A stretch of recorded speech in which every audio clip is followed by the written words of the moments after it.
Hello, everyone. My name is Ricardo Acosta. I'm a technical designer working at Microsoft in the mixed reality team. And today we're going to talk about how to design mixed reality apps. If you are a web designer or an app designer and you want to jump into this new medium, you might be wondering what kind of apps you need to use, or what's the best headset, or what's even the workflow between a developer and a designer. So we are going to try covering all these things, and we're going to try to cover them in VR. So let's dive in and follow me. Hello, welcome. This is VR. We're immersed in the presentation. We are using an app called Microsoft Maquette. It's a prototyping tool that we are going to go through later on in the presentation. But I'm going to be using this app to present. I'm going to be recording this in VR with my hand, but we also have like another camera there. Okay, so UX design for mixed reality apps. And mixed reality apps, they're also called spatial apps. And the thing about spatial apps is that not everyone understands what they are. How are they different to a website or a phone app? And the main difference is very clear, like this. A special app is an app that it's around you. It belongs to the space. It doesn't fit on just a window, right? It could be around you. It could be on top of a table or on the sofa, or it could be underwater, and as this one.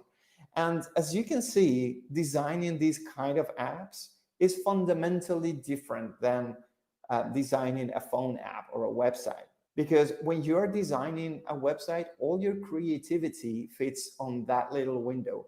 Everything you do has to be inside that, which is not necessarily bad. There are like great apps out there with amazing art done by amazing designers. But when you are creating 3D apps, if you think in terms of 2D, so if all your creativity only fits that window, then you have a problem. And the problem is that you are in a 2D prism. That 2D prism is two different things. Like the first one is that your tools are 2D tools, so whatever you create is going to be 2D. And also, we tend to think in 2D anyways. And that is a big problem here. So the first thing that we have to understand here is why we are in this 2D prism.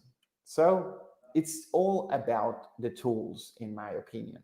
So when we think, we use tools, and we use tools to think as well. So the tool itself is actually very, very important when you're thinking or when you are creating.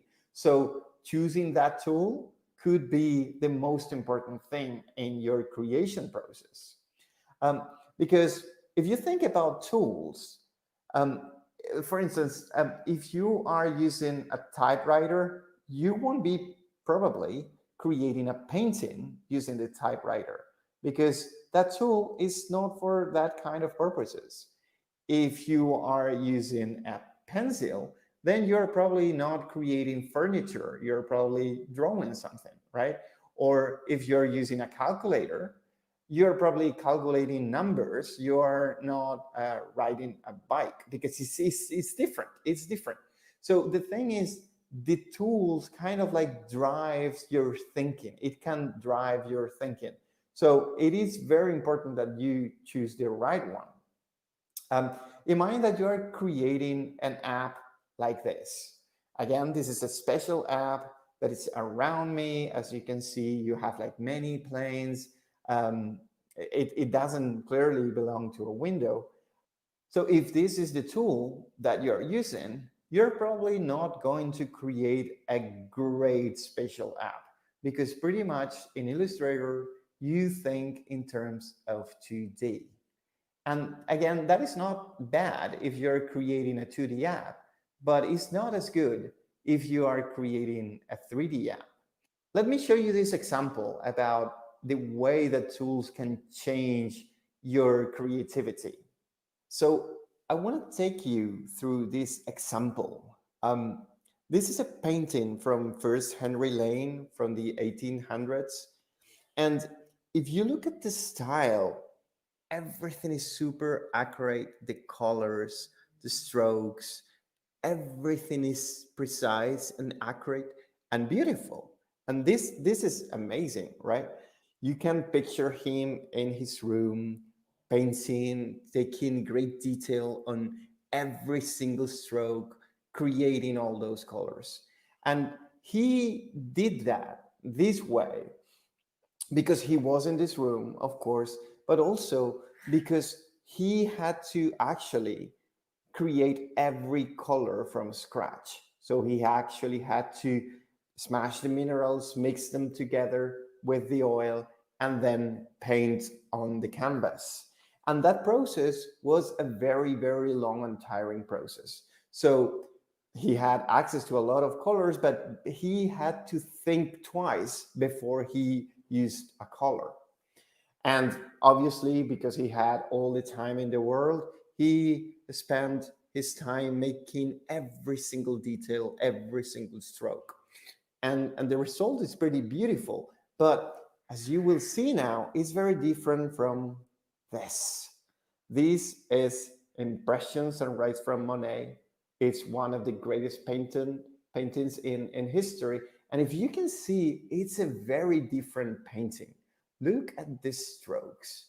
They are not precise or accurate at all. The colors are more vivid, but they are not as precise. They are like, look at this, like, look at these strokes here and the colors. They are like, he was kind of like sketching rather than actually painting. So, how is this possible? Like, this painting is just 20 years older than the other one. So, what's the difference? Let's look at them side to side. Look at this boat. All the details, all the colors, every single wave, it's there. And look at this boat. It's kind of like, as you know, like just a few strokes with just one color. What's the difference between them? The difference is this invention, the tool of painting. It might sound silly, but this thing actually enabled Claude Monet to be there and paint the thing without having to think about mixing the colors, like mixing all the minerals with the oil. Imagine how many things you needed to actually mix all these things together. You couldn't do that on the street. But Claude Monet could do that because he had these paint tubes, and that was the result. Monet was actually there when he painted the harbor like that. And he had to be very quickly because the sunrise, it's only just a few minutes. So he had to do all the strokes very quickly. So he didn't imagine this thing. He was actually there and he painted whatever he was actually seeing. So the result was fundamentally different than the other one. This is another good example.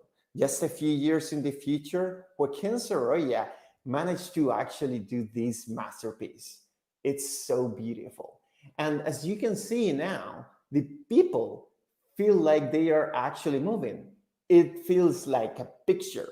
And and that is because he was there. He was actually at the beach painting all this. But the thing is that he worked in a photography studio.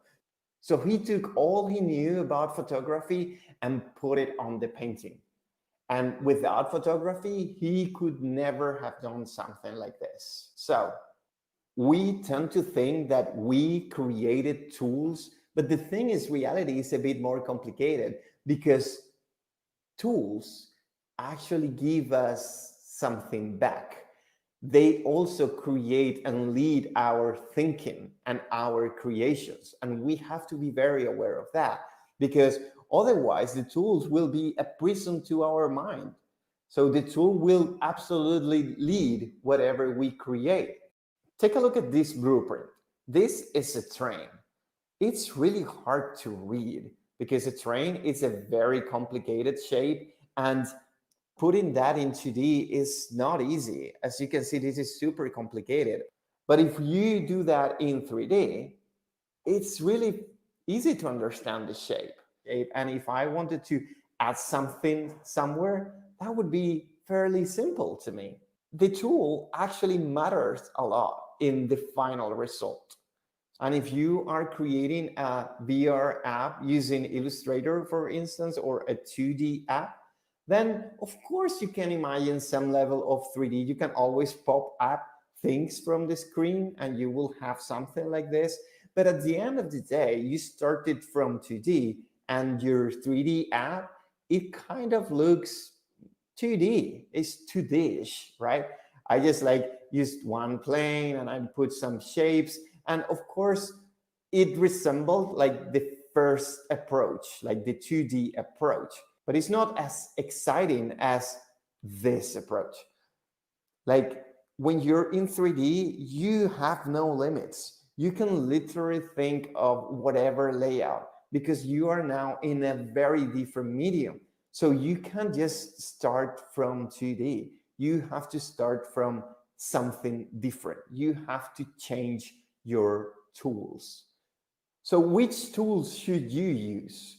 I'm going to go through a lot of different tools. They are kind of suggestions, like my personal preferences. I'm not going to cover all of them, but I think that these are the most popular ones, and they are the ones that I use not every day, but almost every day in my workflow. So VR apps. Of course, we are now using Maquette. That is this one, and we are going to go through it later on. I think it's a very good tool, especially for prototyping. So if you are thinking about what you want to do, it is a good app to start from. Then we have Medium, that it's an amazing tool. If you want to create characters and organic shapes, it's really great. Gravity Sketch is really good for 3D modeling in general. So if you want to design a car or you want to design, I don't know, like a bike or something, Gravity Sketch is your tool. A good mention to Tivori, because this is a great app. They are now trying to focus on UX design, and they are doing a great job. Also, you can animate your stuff in a very easy way. And it is a great tool to actually think in 3D as well. So I strongly recommend Tivori as well. I'm going to say Tilt Brush because it's the most popular one, although for UX design, I don't think it's the most appropriate one. But also, it has a lot of freedom, a lot of very good features, and it's really good in general. So if you're thinking in using VR apps in your workflow, these are the ones that I would totally start thinking about. They are really good. But what about 3D apps? So imagine that you have a computer, like because you are going to be using a computer anyways, and you want to just use something on desktop, maybe because you already know the program or whatever. So which apps should you use or you could use? I strongly recommend Blender first because it's free, it's extremely powerful, and it is a great app. What can I say? So I strongly recommend Blender. If you already know how to use 3D, Blender is probably like the best free option out there.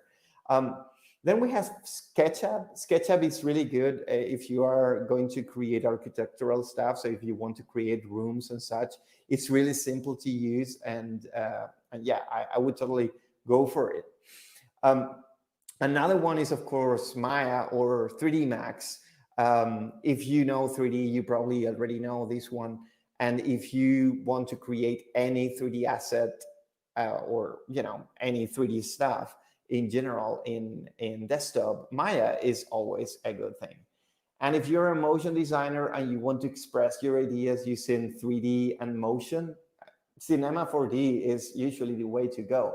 Also, you can model it, you can model whatever you want, and in general, it is a great app. And I'm going to recommend something that is going to surprise some people. That is Paint 3D. Paint 3D is, if you're using Windows, it's already installed in your computer, and it's super simple to use, and it's great to create quick assets. It works really great if you just want to create, I don't know, like a simple object and you want to paint something on it, on, you know, texture it's in a quick manner. Paint 3D is actually really good. Also, when you're prototyping, you sometimes don't have a lot of time to actually spend into modeling whatever you might need.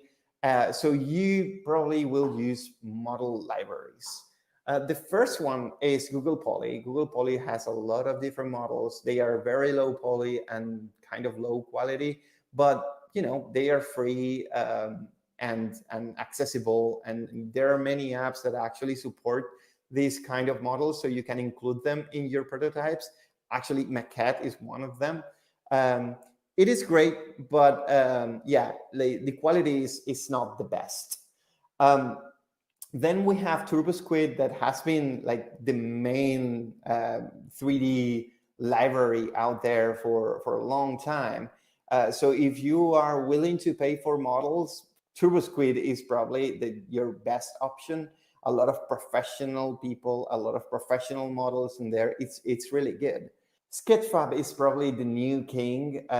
It's a website where it's sketchfab.com. And if you go there, you will find a lot of different models. It's a vibrant community of people sharing a lot of different models, from 3D scans to drawings to amazing art, sculptures. It's really great. They have a lot of different models. Some of them you have to pay, some of them are for free, but in general, they are very good quality, and it's great. Sketchfab is really great. I think that Paint 3D is really great for this as well. You have a library of free models that you can use in Paint for free. Everything is free. You don't have to pay for anything, and you can edit the models inside Paint 3D. Again, for a quick graph thing, it's really good. So you still need to use 2D apps, right? Because you might want to use an icon or create an icon from scratch, or maybe you want to edit a texture, or because you want to, I don't know, add an image, or for whatever reason. If you want to import your wireframes, you will have to do it as well. So Figma, Sketch, Affinity Designer, Photoshop, Illustrator, all these tools you will actually have to use anyway. So yeah, just keep them in mind. They will be part of your workflow as they are today. So the 2D workflow. The 2D workflow right now looks kind of like this. So you prepare your wireframes either in Figma, Sketch, or Illustrator, and then you pass it to a visual designer, and the visual designer will create a super nice version of your wireframes, and that's it, right? Like that's how you, for instance, would design an iPad app, and that works. So what happens if you want to put this in 3D? If you were designing for 3D, you usually do something like this. I've seen this a lot of time of designers that are trying to include their designs in 3D. They actually just like put a drawing inside Illustrator, and they measure the size of the UI, and they kind of compare the UI to a drawing, to a silhouette of a person or something, so they can actually feel how that will work in the real 3D. Of course, that's super limiting, as you can imagine. So let me show you how that will work by using these new apps that I've shown you. Like the first thing is that you always start in VR. So you never do a drawing and just put your UI there, because you don't get a feeling of how that will work. You don't get a feeling of the size. You don't get a feeling of how big the typography is and if it's readable or not. So you put your headset on and start designing in VR. Okay, so here we are. This is our scene. Right now it's empty. And this is the Maquette menu. As you can see, you have most of the stuff that you would need for designing stuff. This is kind of like a palette of things. And I can, for instance, I can bring primitives on the to the scene, and I can make them bigger, smaller. I can just change colors. I can change materials. I can also change it in the same way that you would do that in Illustrator, but in 3D, right? So just pulling from one of the sides. And it's really simple to manipulate 3D objects in this program, because you don't have to actually think too much about where to put things. So if you want to put a cube on this thing, you just like go ahead and put it. And also they have this super convenient thing, that I can just like snap things to surfaces, so I can be super accurate and super precise. That also worked for curved surfaces. So if I want to snap something there, I can just like do it, and it's really good. It's really smooth, and in no time, and without even thinking about what I'm doing, I'm putting together something, right? Um, so we want to create this app from scratch, and it is a kitchen app, right? It's kind of like a cooking app where you can see different recipes and ingredients and suggestions, that kind of stuff. That's what we had in the previous slide. So the thing is that rather than having just a picture of a kitchen, let's have a kitchen. All right, so let's go to Sketchfab and find a nice kitchen to start building this thing.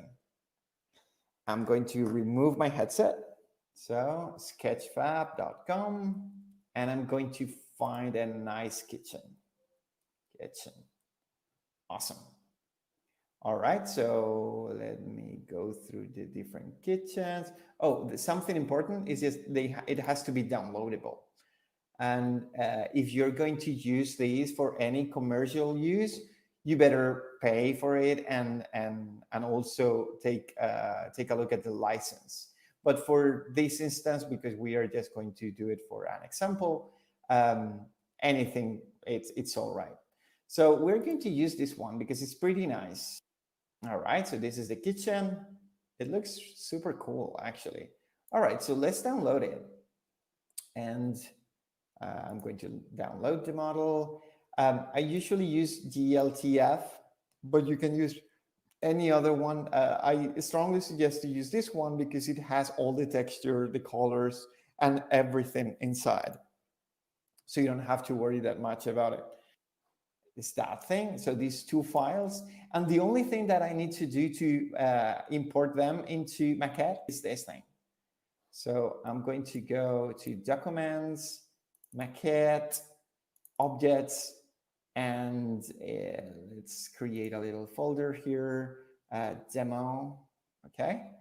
And now I'm going to just like put that stuff over here, and it is now in Maquette. So we're back on Maquette, and now I can just go and import this.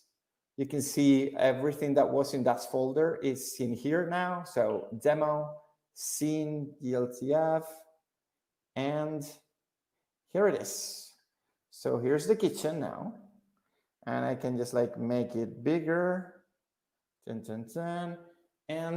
yeah, I'm in a kitchen now, and I can actually start designing in context. So this is not just a picture, this is an environment that will tell me how far things are, and how big they are compared with the rest of the things, and also kind of set me on the mood of creating something, cooking and that kind of stuff. So I have this kitchen here, is the same one than before, but I previously downloaded and put the camera where it should be and all that stuff. All right, so now that I'm in my kitchen and I have my context and I have my mood and everything's working fine, I want to import what I created in Illustrator. So I test how it works in this 3D environment. I can find that in here. So this is the wireframe that I created in Illustrator, and it's in 3D now. And And again, I can totally like moving around. It's like total freedom. It's really good. So now I understand how big this thing has to be so I can clearly read the text, or how far this has to be so I can reach each of the items. So this is key for the usability of my app. I need to understand the context. And there's one thing that I suddenly realized is that this is kind of sad. Like I have everything in 3D and this is just like a floating plane in front of me. That's a bit sad. We'll talk about that later. All right, so I'm going to import as well the designs that I also created in Illustrator. Is the same process. I can see if I can read this. Maybe it has to be a bit bigger, maybe, I don't know. And I can put that here. So I can actually imagine the final experience of the user using this app. So I imagine that the user will be here cooking their stuff, and he will be reading my app that is sitting next to it. The problem that I can see here is that this might not work for every single kitchen in the world. So I've tried that in a kitchen. Can I try that in other kitchens so I can see if this works for other kitchens as well, like this setup, this experience? So I have prepared like a few other kitchens that I have downloaded from Sketchfab, other ones I have created. I am going to go to the next slide, and now I'm in a different kitchen. This is a much bigger one, and now the experience feels better. I have so much more space now. This one will work as well. It will probably be a bit bigger. But yeah, I think that this experience worked. Like if I have this on the side and I'm just cooking here, it will also work in this kitchen. That's all right. So this is the kitchen that I created using Maquette. It took me like, I don't know, like 20 minutes to create the whole thing. It's super simple and it's very rewarding as well. But you can create these things in Maya or download it from Sketchfab or whatever, right? All right. So on the next one is it's just a scan from a kitchen that I downloaded, and this is one of the best examples of this because now I can feel what is being in that kitchen. This is obviously a very small kitchen. Um, so now probably I don't have much room to put this thing. Maybe I would have to put it somewhere, maybe here or floating here, because I have this table here where I can cook. It's still good, still good. So I think this will work. But what I want you to realize is that I'm actually designing in context. If I want to add more stuff, I can do it here. Look at this. It's super natural. You don't even have to think about the fact that you are working in 3D. And the thing is that you are also working in context, and this is kind of feels real. It feels like a HoloLens app or an AR app, right? Right away. All right, so let's go back to this scene because it's easier to show you guys. So the first thing that I noticed from here is that that experience is good, it works, but it has a big flaw. Why did I got this great new 3D, very immersive headset if the experience that I'm going to create is basically an iPad? People already have an iPad or a tablet or whatever, and if they can use the same app on that tablet, why on earth are you going to buy a headset? So let's play around that idea. So the first thing, obviously, is that you can put the UI whatever you want. So if you're cooking here and this is better for reading what you're doing, and you don't have to actually care about gravity or the iPad falling, you can also make this as big as you want, which is great. The thing is, this is flat and this is just not enough. This still feels like a 2D thing in front of me. I'm not taking advantage of the 3D stuff. So let's try to take advantage of that. So what I usually do, I export every single item separately. like as a different image, and I just like explode my design. And the first thing that you notice is that now it feels more 3D. So the only thing that I added here is just like I added some C here, so it's some separation between the items. And now, at least inside the headset, this looks so much better. When I'm here, I usually play around a bit more because now the only thing that I did is just like I added some Z. So let's play with 3D rotation a little bit. In this new slide, I rotated the menu. Every single item is now rotated towards me. And now the feeling of 3D is much better. But there is still a flaw here that when I'm looking that from the side, everything is actually flat. When something is absolutely flat, it doesn't provoke in the user the intent to actually click it. When things are corporeal, is when the user start thinking about the item as something that is interactive, as something that he can interact with. The third step that I take is I add some depth. So everything has now some thickness. I usually also play with shadows, as you can see there, another one there. Like for instance, I added some thickness to the title. This is in general not a good practice because text is not much readable when it has thickness. Like if I change the thickness of that text in here, you will see that it's, yes, harder to read.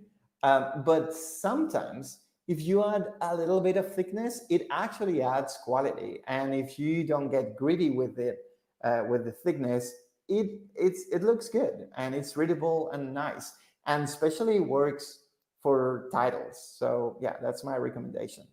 I also used this blur or frosted glass effect that looks really good in VR. I added some curve in here in the menu just because I wanted to add some quality to the visual design in here. But there are several things that don't quite work very well. And this is the first thing that you would probably notice. Like I have in the 2D design in here, I have a clipping mask in here. So you can't see if something is going outside the boundaries of the clipping mask, you can't see them.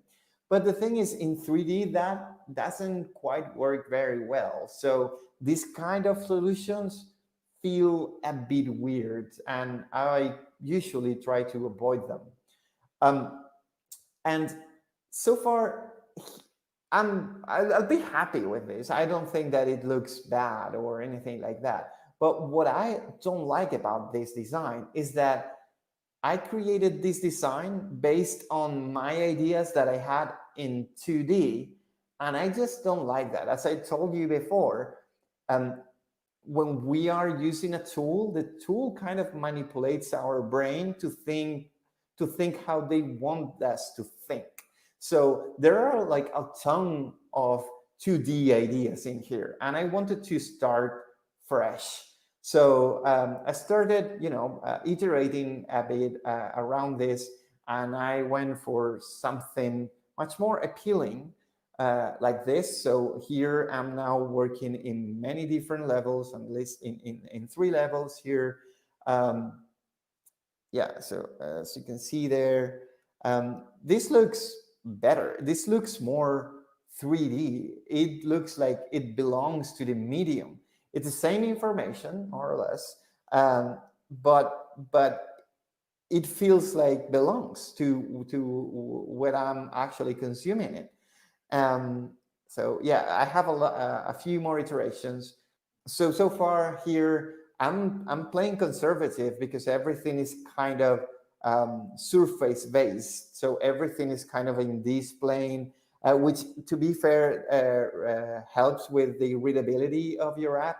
And this is actually one of the biggest challenges that you will find when you're designing in 3D is readability. Like when you have a 2D app, you know where to start and where to finish reading the app and learning the app, like at the first sight. But when you're in 3D, that vector, that reading vector, is not that clear. So now I'm kind of conservative. I'm still conservative. This looks like a 2D app with, again, different layers, different curvatures. But the cool thing, what I like about this one, is that I'm not on a surface. So I'm not on a window. Like I have things that are floating around and they don't belong to a window. To be fair, they belong to this red thing still, but these feel more fresh and more 3D than the previous one. I tried to start getting a bit more crazy with the layout. So I tried to use or to play with the C here. So now, rather than having a stack like this, like I just played with, a stack in C or a 3D stack. But I think it adds quality and it adds a sense of composition. Another thing that I like is that you don't have to stack things like linearly. You can actually just like put them as cards or whatever you want. Like the sky's the limit, or actually readability and usability is the limit. We're living at super exciting times because all these things, like, we just don't know. We just don't know what works and what doesn't work. And we need you guys to help us and to design and invent this new design language. I tried to get like as 3D as possible, and I got to this UI where I don't even have a picture of the plate, but I actually have a 3D like a 3D model of the spicy chicken pot. But what I like about this is that now I'm not tied to any screen or any surface or anything. It's just like a proper, absolutely 3D UI. And I really love it. I don't know if you can appreciate that in the video, but this looks really good, even though it's simple because this is not a complicated UI. It's telling me to cook. I like this. All right, so I show you a few examples, but I think it's fair if we create one ourselves in here in real time. All right, so let's start from scratch, okay? So nothing else but the kitchen. All right, so the first thing that I'm going to do is that I'm going to go to Illustrator. So I have all the stuff here, like all the layers, all the objects, and like it's like normal Illustrator. It will work very similarly in Figma, so you can export everything if you want. Like we grab whatever we want to import and we drag it to the asset export thing. So now we have all the assets that we want to export, and now we hit export. And the only thing that you have to keep in mind that is that you have to put all that stuff in a folder that it's inside maquette/images. So as long as you do that, all the images will appear in maquette right away. So let's export, and now it is exporting. All right, so it is done now. So let's go back to maquette. If we go to asset, images, and we just like browse to whatever folder we put it, it's in demos in this case. So these are my assets, and I can just like start just like pulling them.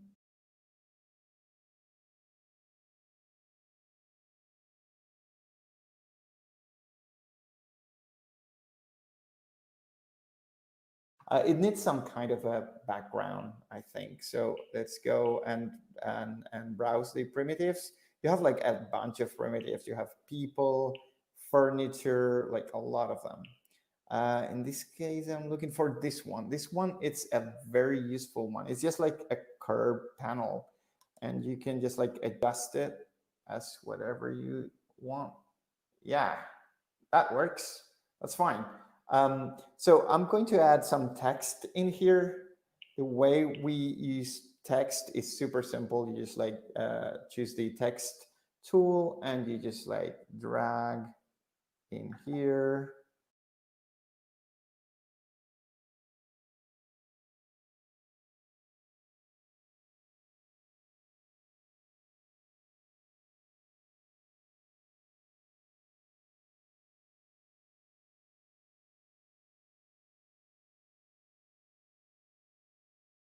And now let's add the frosted material. That is this one with a little bit of transparency.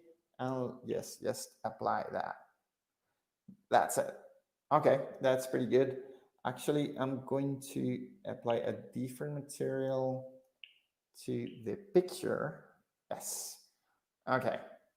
So we have this now. It's looking good.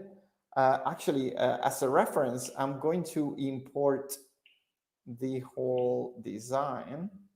So I'm going to import this so I see what I need to include. All right, so we need to include the stars. So let's do it.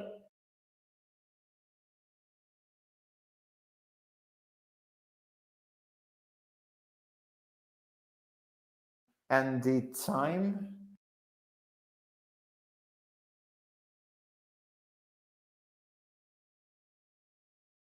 There's some effect that I really like. I really enjoy adding it, and it's this one here. So I'm using additive material with a freehand brush, and I can do that kind of stuff now. So it's kind of like fire because it's spicy, right? Fire, and it looks really good. And the thing is, it adds a lot of 3D value. So spicy chicken pot. All right. We are going to add this ribbon as well. That is probably here. Pretty good. That's good. Um, so let's add the menu here. So instead of doing this boring menu, I'm going to try something different. This asset here. So this asset is kind of like a curved surface that is really ideal for these kind of things.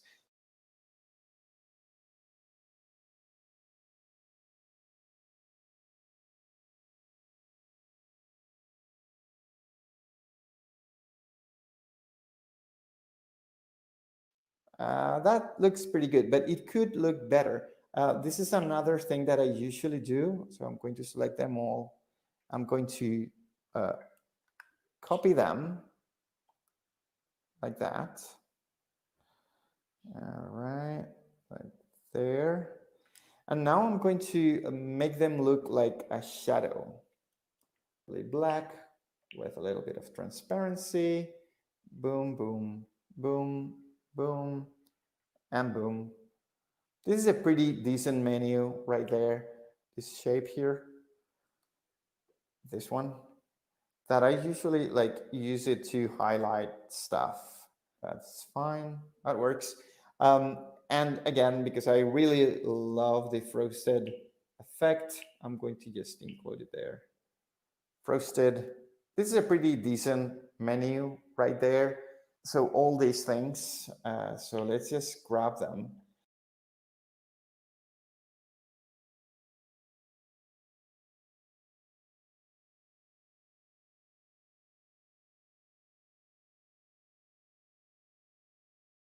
That's kind of okay. We could actually add a little line there. So we specify that this all belongs to something.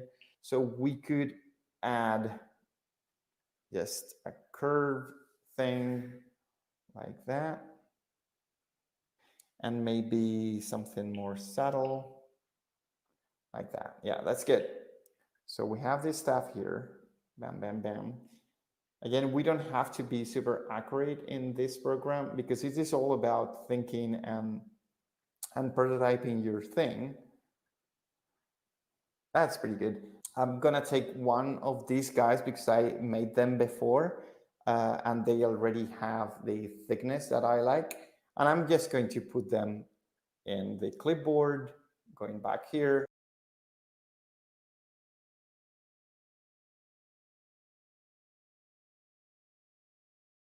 So let's add the logo in here. Super cute logo. Right. So here we are. And now we have a pretty decent UI, as you can see. It feels like a 3D thing, and I feel that people will enjoy that more than just like the flat picture floating around. So I hope that this this inspire you to actually use this program or any of the programs that we have discussed to actually create your stuff. Oh, by the way, one thing that I really like about this program is that if you want to share this with someone, like someone in your team or something, you can actually create a video right away. So you can just like, boom, and I'm creating a video of my design like that. So you can now show it in the Explorer. So it's pretty awesome way to communicate what you have done. I think that's going to be all for now. Let me just get rid of this. Woo, that was intense. All right, so I hope that you enjoyed the talk and you learned something today. I also hope that I have inspired you a little bit, because we need a lot of designers in this new medium. We're still in the far west and we need a lot of new innovation. So I'm online right now. So if you have any further questions, just shoot. Come on.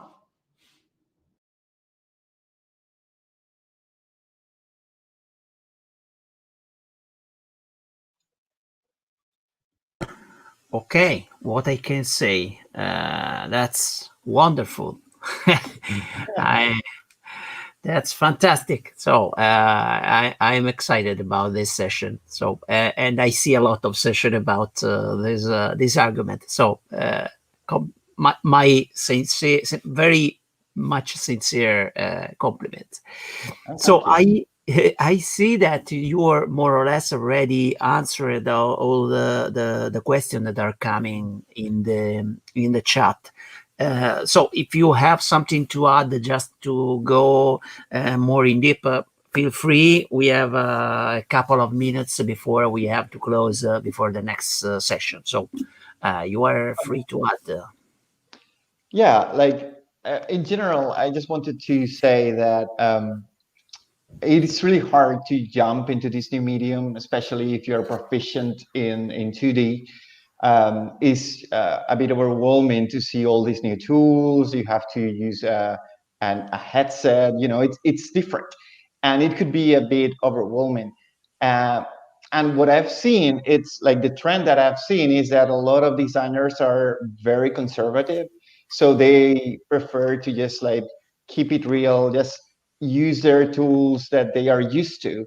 And I find that a bit sad, because there are so many things to explore in, you know, in VR and MR that is super exciting. And if you are a designer, you should be excited about this opportunity, because we are in a time where we can actually go and invent things. So I really hope that you get a headset, get whatever tool you want, and start exploring the medium, because we need it. And it's great as a designer. That's what I would add. Nice, nice, nice. So, what? Let me check. Maybe something about animation interactivity. 2D tools have come in a long way in this respect. Recently, okay. I see. I see that there are all the attendees are very excited about this session. So, what I can say, thank you, Ricardo, My and for pleasure. your time, for your passion, and your great content. So see you Thank you. next time, and thank you for having you here. Okay, Awesome. See you guys. see you. Bye. Bye.